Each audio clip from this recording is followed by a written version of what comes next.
Abertura em computação gráfica. Sequência de placas em diversos idiomas e diferentes desenhos. Em uma grande placa retangular, lê-se em letras estilizadas. Como funciona aí? Elas são conhecidas como cidades Marina Campos, inteligentes apresentadora. ou cidades do futuro. Foram projetadas ou adaptadas para que a tecnologia seja a grande aliada dos moradores. Cada vez mais países investem em soluções tecnológicas para resolver os maiores problemas dessas supermetrópoles. Inovações para diminuir o congestionamento e facilitar a logística dos centros urbanos já são realidade em países como a China. Chongqing, uma das mais populosas cidades chinesas, implantou um poderoso sistema de transporte coletivo que atravessa as ruas e, por que não, os edifícios também. Animação de globo terrestre que gira partindo do Brasil até chegar a Chongqing, China. Câmera aérea que se distancia verticalmente do solo, onde há uma grande rede de viadutos uns sobre os outros. Cena acelerada de uma metrópole de prédios altos que tocam as nuvens além de uma grande ponte. Jéssica Borges, urbanista. Formada pela UFMG em Arquitetura e Urbanismo, e eu tô aqui em Chongqing para mostrar para vocês um pouquinho sobre a cidade. Várias maquetes da cidade. Um monotrilho suspenso em alta velocidade. Eu estudo aqui na Chongqing University um mestrado em Planejamento Urbano e Rural. Estou aqui desde setembro do ano passado e eu vou mostrar para vocês um pouquinho essa cidade que é uma referência de planejamento na China e no mundo todo. Cena acelerada do movimentado rio em frente à cidade. Anoitece. Decidi vir para a China quando, numa disciplina, eu comecei a ler sobre a história da Revolução aqui, como começou tudo isso, né? A China passou de um dos países mais pobres do mundo, muito subdesenvolvido, com arado de madeira, e hoje é esse país com uma infraestrutura impressionante. Você tem trem para todo lugar, inclusive para o Tibete, que é muito alto, tem sérias questões de que você tem que resolver por causa da altitude, mesmo assim o trem chega lá, porque ela tem uma topografia bem complicada e, mesmo assim, uma conectividade impressionante. Agora eu estou aqui na Chongqing Planning Exhibition Hall, que é tipo um museu que mostra como que é o planejamento urbano aqui na cidade. E eles estão mostrando aqui uma das características mais emblemáticas, que é esse metrô que passa dentro de um prédio. Isso aqui foi planejado desde o início, assim, o metrô passando dentro do prédio foi planejado junto com o prédio em si. E a gente pode ver aqui que os primeiros andares são comerciais e depois da estação começam os andares residenciais. Vinheta Como Funciona Aí. E para falar sobre esse assunto, convidamos a advogada, professora de Direito Urbanístico, mestre em Políticas Públicas, Tatiana Reiner, que está na França pesquisando justamente as cidades inteligentes. Doutora Tatiana, seja bem-vinda ao Como Funciona Aí. Explica para a gente a diferença entre cidades inteligentes e cidades digitais. Fico muito grata com Tatiana Reiner, professora de Direito Urbanístico. Da TV Justiça. Bom, realmente a minha linha de pesquisa, eu estudo justamente o que são as cidades inteligentes e é muito importante a gente saber essa diferença entre cidades digitais e cidades inteligentes. Ambas têm um traço tecnológico em comum, só que a cidade digital, o ponto-chave dela é justamente a tecnologia de informação e comunicação para fins de melhorar o desenvolvimento urbano.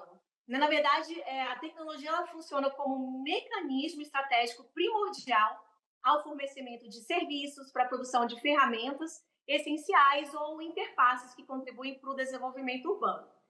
A cidade inteligente, ela também utiliza das TICs, né, essas tecnologias, mas dentro de um ambiente propício à inovação, com o objetivo de transformar as cidades em prol do bem-estar das pessoas. Então, esse é o ponto-chave das cidades inteligentes, é trazer bem-estar, qualidade de vida nos centros urbanos, pensando em transformar as cidades, né, em um contexto inclusivo, sustentável e resiliente, dentro também de um cenário democrático.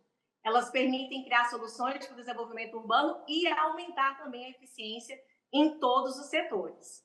O foco, portanto, é as pessoas, né, e busca a solução para otimizar a qualidade de vida das pessoas dentro da cidade. Agora, a gente viu a Jéssica mostrando aí o transporte coletivo em Chongqing. Quando a gente fala em cidade inteligente, praticamente automaticamente a gente tem que falar também em inovação para a mobilidade das pessoas. Sim, Marina, verdade. A mobilidade urbana, ela se relaciona com a facilidade de deslocamento das pessoas e dos bens dentro das cidades e também com a acessibilidade para realizar suas atividades econômicas e sociais. Nas cidades inteligentes ou futuristas, a otimização da mobilidade ela tem ocorrido justamente com o emprego das tecnologias de informação e comunicação no desenvolvimento de deslocamentos rápidos, eficientes, econômicos e sustentáveis, visando sempre o bem-estar das pessoas e a manutenção do equilíbrio do meio ambiente urbano. Então, cada vez mais, a gente pode observar um investimento na pesquisa, na ciência, em busca de soluções inovadoras para superar os desafios próprios da cidade, seja topográfico ou climático, né, como a gente viu ali.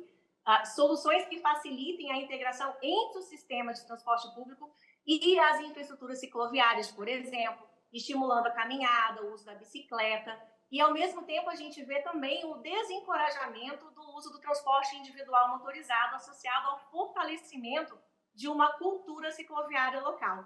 Isso tudo na busca de hábitos mais saudáveis e sustentáveis. Agora a gente volta para a China porque a Jéssica vai mostrar que a cidade de Chongqing precisou vencer grandes obstáculos, eu diria até montanhosos, para se transformar numa grande metrópole. É que Chongqing está em uma região repleta de montanhas e o planejamento urbano foi determinante para o desenvolvimento da região.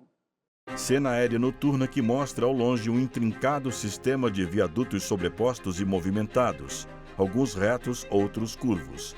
Cena acelerada de carros que trafegam sobre uma ponte. Que é muito única, o planejamento urbano aqui é muito único.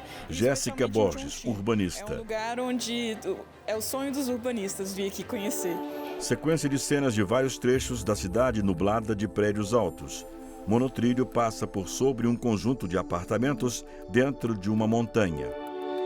Então, uma coisa muito interessante aqui de Chongqing, por ser uma cidade das montanhas, é que às vezes você acha que está numa praça, né? Você olha assim, é uma praça, tem comércios, as pessoas estão caminhando, mas você dá mais alguns passos, olha um pouco no lado, para os lados, e aí você descobre que está no 22º andar. Câmera que mostrava a gigantesca praça com prédios ao fundo se vira para a direita, revelando a área urbana com mais prédios abaixo. Transporte. Vocês podem ver aqui que a gente tem um barco turístico, mas a gente não tem o barco só para turismo, a gente tem o barco para transporte de mercadorias, para os outros portos aqui, né? Chongqing tem um porto muito importante, a gente tem Wuhan a algumas horas daqui também, né, de barco, e a gente tem outros portos que são estratégicos. E, além disso, a gente também tem balsas para transporte de passageiros.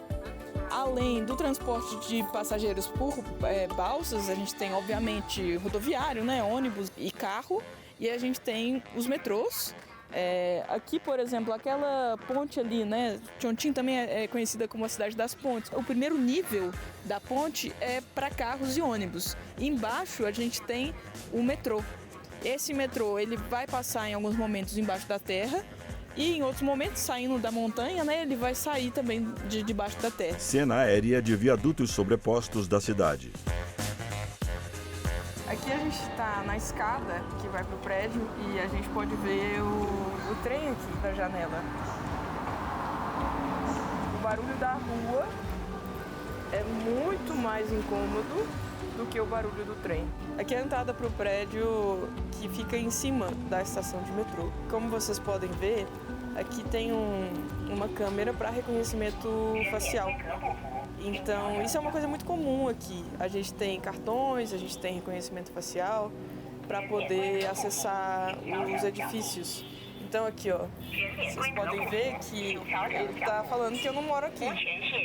Além disso, a gente também tem o teleférico que liga Yuzhong a outro distrito. Yuzhong é essa parte principal aqui, o centro da cidade. E a gente também tem as escadas rolantes. Em alguns lugares tem o trajeto a pé desse ponto ao outro. Sem a escada rolante pode demorar mais de 1 hora. E com a escada rolante são um pouquinho mais de 2 minutos. Câmera acelerada que sobe por sequência de escadas rolantes. Vinheta Como Funciona A Aí. gente viu aí essas escadas rolantes em Chongqing. Essas cidades, elas usam a tecnologia para reorganizar aí o espaço urbano. Esse deve ser o caminho quando a gente pensa, por exemplo, que aqui no Brasil, até 2030, 90% da população vai estar morando nas grandes cidades, ou seja, no espaço urbano, nos centros urbanos. Esse é o caminho, pensar em tecnologia para reorganizar o espaço urbano? Eu acredito que sim, Marina. Tatiana Quando a Reiner, gente professora pensa de em Direito inclusão Urbanístico. e que é a nível global, um desafio a nível global, isso gera uma série de demandas, desafios, né? Na verdade, um desafio a nível global. Apesar de corresponderem a 2% da área da Terra, apenas, as cidades são responsáveis pela produção de 70% do PIB mundial, cerca de 75% do consumo da energia global, mais de 70% das emissões de gás de efeito estufa e 70% da produção do lixo mundial, levando a uma série de desafios como poluição, escassez de recursos, de água, energia e saturação e desigualdades no acesso aos serviços urbanos, né, como transporte, sistema de saúde pública. Para superar esses desafios urbanos contemporâneos, o planejamento urbano ele tem sido frequentemente otimizado por meio da utilização das tecnologias de comunicação e informação, as TICs, justamente para coordenar esse desenvolvimento duradouro e equilibrado das cidades. Então, as novas tecnologias elas têm sido cada vez mais utilizadas na integração digital dos sistemas de iluminação pública, segurança, saúde, saneamento básico e na mobilidade urbana, como a gente viu, né? Então, essas tecnologias acabam possibilitando a construção de infraestruturas urbanas interoperáveis e conduzem à interconexão desses serviços que são indispensáveis para o funcionamento da cidade.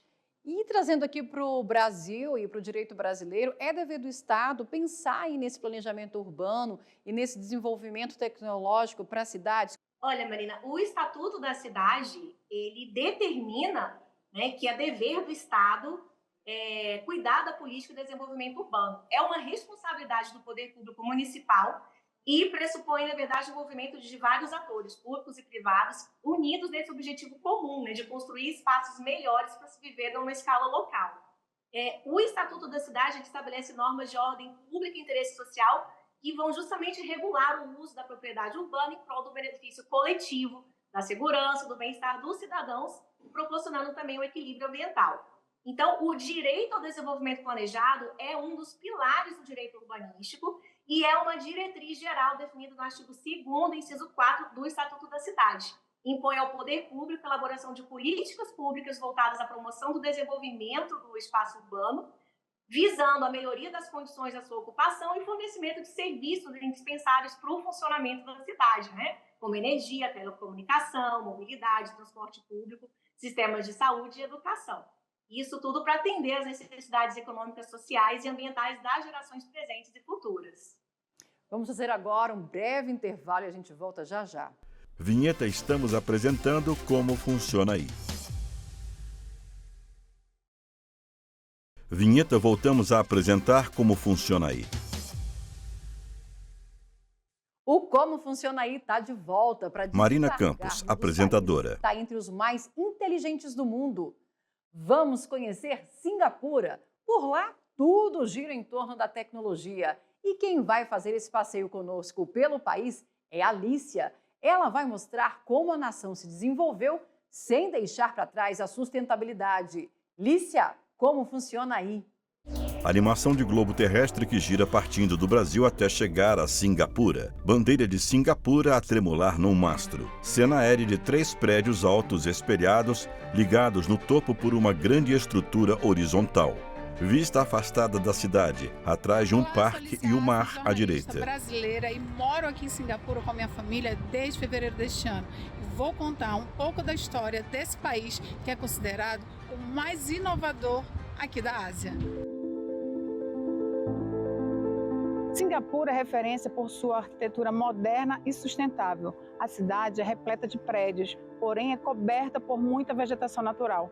Por ser arborizada e investir muito em limpeza, a cidade é conhecida como a mais limpa da Ásia. E nas ruas é comum a gente ver as lixeiras com placa solar inteligentes que avisam o sistema de coleta da cidade quando estão cheias.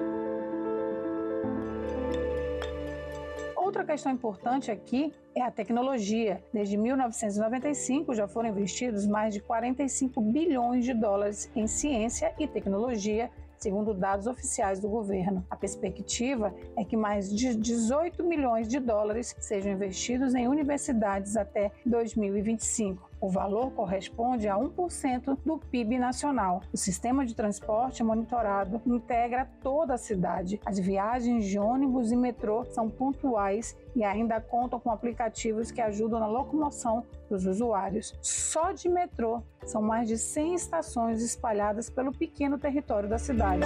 Cena acelerada de suas largas avenidas movimentadas e, ao fundo, a cidade de prédios altos. Vinheta, como funciona aí? Voltamos a falar sobre esse assunto com a advogada professora de Direito Urbanístico, mestre em Políticas Públicas, Tatiana Reiner, que está na França pesquisando justamente as cidades inteligentes.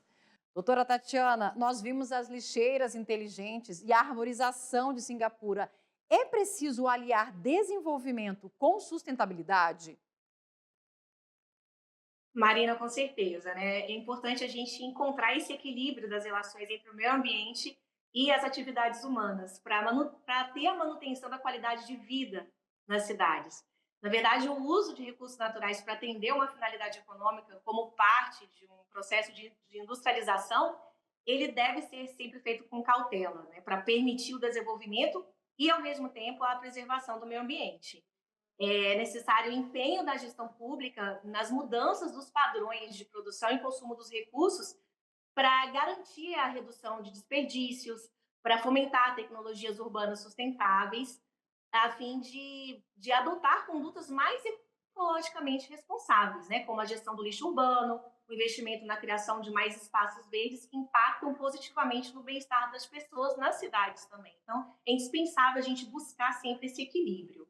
E a gente sabe que essa questão de aliar o desenvolvimento com sustentabilidade é o foco central da Agenda 2030, organizada pela Organização das Nações Unidas. Qual o compromisso que o Brasil assumiu nesse sentido em relação à sustentabilidade e à tecnologia? Sim, Marina, realmente a Agenda 2030 é considerada hoje um dos documentos internacionais mais importantes no desenvolvimento urbano, né, das cidades contemporâneas, e o Brasil certamente assumiu esse compromisso também de seguir os objetivos de desenvolvimento sustentável. A gente tem aqui no Brasil a Política Nacional de Desenvolvimento Urbano, a Carta Brasileira para Cidades Inteligentes, que prevêem justamente ações voltadas ao investimento em tecnologia e inovação para promover políticas públicas eficientes e ações sustentáveis. A Carta Brasileira de Cidades Inteligentes é justamente o marco regulatório brasileiro das políticas públicas em cidades inteligentes e digitais. Ela diz que as cidades, então, elas são comprometidas com o desenvolvimento econômico, ambiental e sociocultural, e elas devem utilizar as tecnologias para solucionar os problemas concretos, criando oportunidades, oferecendo serviços com eficiência, reduzindo desigualdades e também aumentando a resiliência e a qualidade de vida de todas as pessoas. A gente também tem a Estratégia Nacional de Cidades Inteligentes, o PNDU, né, e a Agenda de Desenvolvimento Urbano Sustentável, inclusive, com o protagonismo comunitário. Então, esses seriam os marcos, né, do nosso compromisso brasileiro. A Carta Brasileira para Cidades Inteligentes é uma estratégia nacional do governo voltada para a transformação digital das cidades. O documento traz o conceito de cidades inteligentes e apresenta 163 recomendações, divididas em 8 objetivos para o desenvolvimento urbano sustentável dos municípios. Vinheta, como funciona aí? E a gente já tem alguma cidade que a gente pode dar de exemplo aqui no Brasil que adota uma boa política aí de mobilidade sustentável, que utiliza aí a tecnologia a seu favor? Curitiba é referência mundial na sustentabilidade urbana, com o uso dos ônibus elétricos, os túneis, né, que são a transformação dos pontos de ônibus em locais que são mais seguros, mais confortáveis para os usuários do transporte de serviço público, as faixas exclusivas também para ônibus. Então, Curitiba é uma referência mundial para a gente em termos de mobilidade sustentável. Também, pegando um pouco esse ponto da sustentabilidade, a gente pode citar a nossa capital, Brasília tem investido na substituição de todas as lâmpadas dos postes de luz, né, dos postes públicos, pelas lâmpadas LED. E isso é muito importante porque traz benefícios para a gente em sustentabilidade, porque tem menos gastos de energia e acaba também trazendo reflexos positivos para os cofres públicos. Excelente. Vamos voltar agora para Singapura, porque a Alicia mostra que por lá a tecnologia está a serviço da praticidade. Tem robô policial, robô garçom e até robô barista. Sequência de cenas urbanas de Singapura com grandes viadutos, prédios, cursos d'água e grandes áreas verdes. Singapura é uma ilha que não há recursos naturais. A água potável que abastece a cidade é toda importada, assim como todos os produtos consumidos aqui. Para vencer essa escassez, desde 1995 vem se investindo muito em ciência e tecnologia, e todo esse investimento pode ser visto durante o dia a dia de moradores e turistas. Mesmo enfrentando as adversidades naturais, Singapura tornou-se o quarto maior PIB per capita do planeta. Pela cidade, podemos ver circulando robôs. Eles estão presentes nas estações de metrô, em prédios públicos, ajudando na limpeza ou em shoppings, fazendo a circulação com panfletos. Alguns estabelecimentos comerciais, como restaurantes e hotéis, já os utilizam para recepção e atendimento dos clientes. Um dos robôs mais famosos atualmente aqui em Singapura é o Ela, um robô barista que usa a robótica para preparar mais de 300 combinações de café por dia. Além dos pontos espalhados pela cidade, o equipamento também pode ser alugado para eventos.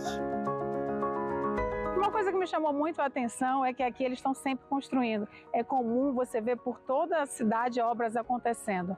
Por sua beleza e desenvolvimento rápido, Singapura, a ilha pobre, se tornou em um pouco mais de 50 anos um dos países mais prósperos do mundo e é conhecida como Pérola da Ásia. E vale muito a pena vir conhecer.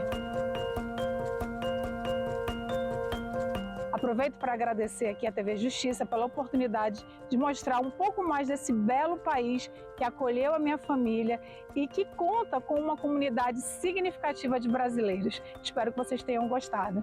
Obrigada. Alguns projetos ambiciosos estão nos planos de países como a Arábia Saudita, que promete construir uma mega cidade vertical no meio do deserto. Chamada The Line, ela terá 200 metros de largura, 500 metros de altura e 170 quilômetros de comprimento, formando uma extensa linha na região de Neom. O projeto não prevê carros, estradas ou emissões de carbono. Maquete virtual da cidade. Vinheta como funciona aí. Doutora Tatiana, nós temos exemplos em outros países do mundo que também recorreram à tecnologia de forma bem sucedida para aliar aí, mobilidade de forma sustentável? Posso te dar alguns exemplos que eu experimentei. Tatiana Reiner, professora de Direito Urbanístico. Viena utiliza muito a tecnologia para proporcionar viagens mais confortáveis para os seus usuários, investindo na instalação de escadas rolantes, elevadores nas estações e rampas também rebaixadas para o acesso aos veículos. Temos também Copenhague, já que a gente está falando tanto em mobilidade sustentável, né? Mobilidade é conhecida como a capital mundial do ciclismo urbano. Lá chama a atenção a grande quantidade de pontes exclusivas para pedestres e ciclistas. E assim, uma cultura cicloviária muito forte, um respeito de todas as pessoas que circulam pela cidade com o ciclista e também com o pedestre, né? E Paris, eu posso citar para você, que a gente percebe que é uma cidade que tem se preocupado em se tornar mais humana, mais atrativa também para a caminhada. Então, aqui não é nem tanto o uso da tecnologia, na verdade, aqui tem sido fechado algumas ruas para o acesso de carro, permitindo que elas sejam utilizadas exclusivamente para pedestre. Isso tudo é pensar no bem-estar das pessoas e, ao mesmo tempo, também em sustentabilidade urbana. Doutora Tatiana, muito obrigada pela participação aqui no nosso programa. E a gente fica por aqui preparando a nossa próxima viagem. Siga a gente nas nossas redes sociais. Estamos no YouTube, no Instagram, no Twitter e no Spotify. É só digitar @Rádio e TV Justiça. E você encontra tudo lá. Até a próxima. Créditos finais. Direção Diogo Ramos. Produção Lívia Faria. Apresentação e edição de texto Marina Campos. Edição de texto Marina Campos. Cabelo e maquiagem Kelly Raridade. Assistência de estúdio Emerson Oliveira, Joel Ribeiro e Sábio William. Operação de TP Ricardo Costa. Iluminação Ítalo Cândido. Operação de áudio Anderson Oliveira. Operação de sistemas Orlando Filho. Edição de pós-produção Paulo Mendonça. Videografismo Leonardo Veloso. Núcleo de programação Rosa Vazen. Núcleo técnico Fábio Guedes. Núcleo de produção de programas Flávia Soledade. Gerência de serviços e infraestrutura Célio Ramos. Gerência da gestão de conteúdo Viviane Yanagi. Coordenadoria de gestão da TV e Rádio Justiça Denilson Morales. Secretaria de Comunicação Social Mariana Oliveira.